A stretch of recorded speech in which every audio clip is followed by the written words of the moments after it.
And what I experienced in life many times before is that the surprises that happened to me were things that never happened in my lifetime, but happened many times in history. Ray Dalio is the founder and co-chief investment officer of Bridgewater Associates, the world's largest hedge fund, which he founded in 1975 from his two-bedroom New York apartment. Hey everyone, welcome back to our channel. In this video, we'll be talking all about Ray Dalio's new book and his perspectives. And before we start, make sure to hit the subscribe button and turn on the notification bell. Done? Let's get started. In his new book, Principles for Dealing with the Changing World Order, the renowned investor shares the lessons he learned after conducting a 500-year study of historical empires and their markets. What we will discuss are certain points from the book's final chapter, The Future, which discusses the potential risks ahead for the United States in monetary policy, as well as the potential consequences of the growing rivalry between the United States and China, including armed confrontation. He says, I discovered a market proverb when I was 14. He who lives by the crystal ball is doomed to eat pulverized glass. Since I've seen it to be true firsthand, it's changed the way I think about the future and the past. I've learned to look back in order to, number 1, predict what's likely to happen, and number 2, protect myself and those I'm responsible for from the potential that I'm wrong or missing anything crucial. Knowing how things have changed in the past has led me to believe that something similar could happen again in the future. That is a significant advantage of being unaware.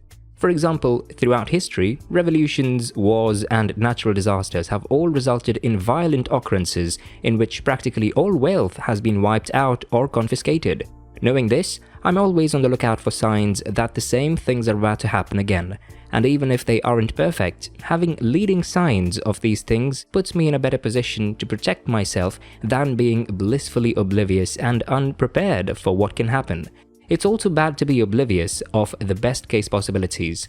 I recall my father and his friends failing to capitalize on the economic boom that followed the Great Depression and World War II because their views have been shaped by those terrible times.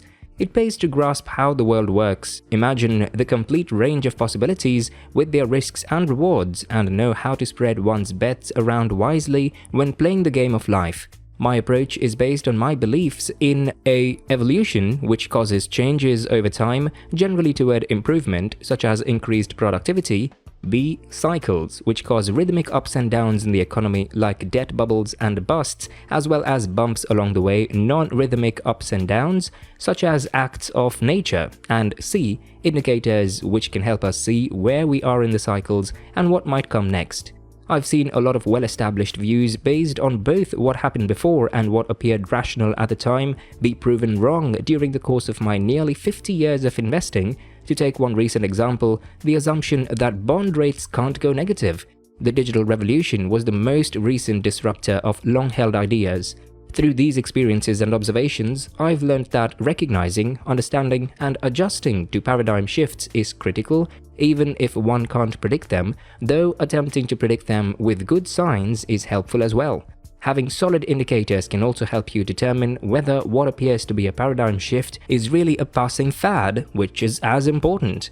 Because the debt or money or capital market cycle is the most important engine of economic ups and downs with major ramifications for internal and external politics and wars, knowing where countries are in the cycle is critical to predicting what will happen next.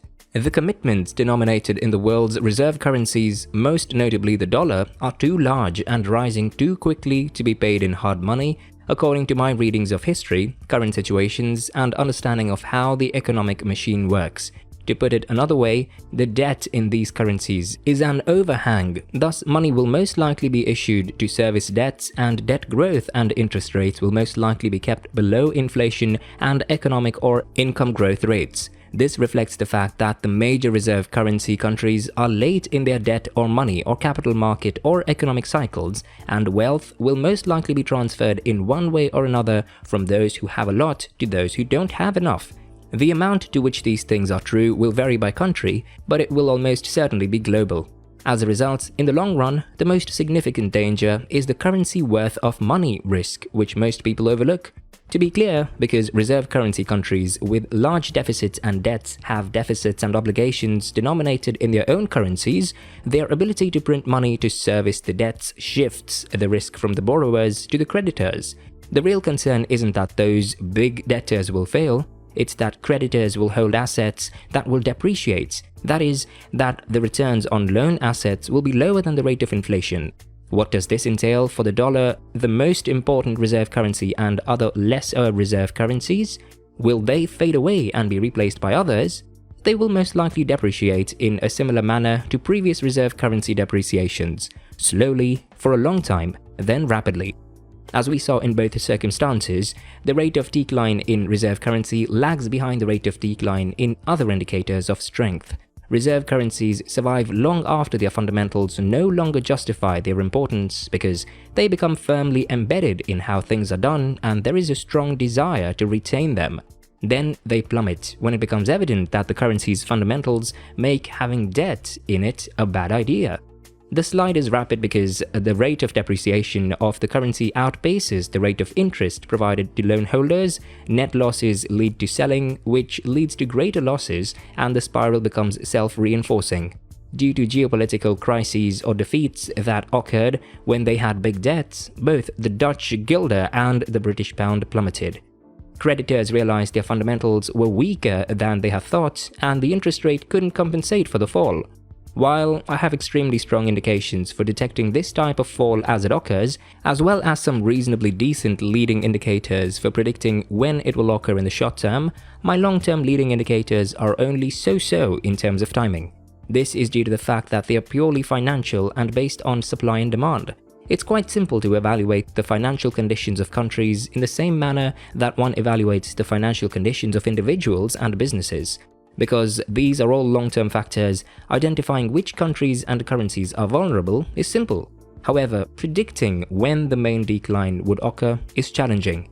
While the United States' debt is large, it is denominated in dollars, the world's leading reserve currency, so it can print money to pay off its debts. This lowers the risk of default, but it raises the risk of devaluation. The United States would be in tremendous financial problems if it lost its reserve currency status. Because they are the least indebted, Russia and Germany rank highest on the debt load scale. Russia does not have a reserve currency status, whereas Germany does because it utilizes the euro, which is now the second most important reserve currency. Because its debts are relatively substantial, mostly in its own currency, and mostly held by Chinese citizens, China is in the center of the debt load rankings. It is gaining reserve currency status. The empire long divided must join, and the empire long united must divide, opens Luo Guangzong's classic work Romance of the Three Kingdoms. That has always been the case in China and most other countries, and it's likely to remain so in the future, therefore it is a sound principle. Another important principle is that peace is advantageous while conflict is costly. This is true both within countries and across borders. Productivity and living standards grow when parties cooperate and compete well instead than wasting resources on fighting. Fighting wastes resources, destroys more than it produces, and lowers living conditions.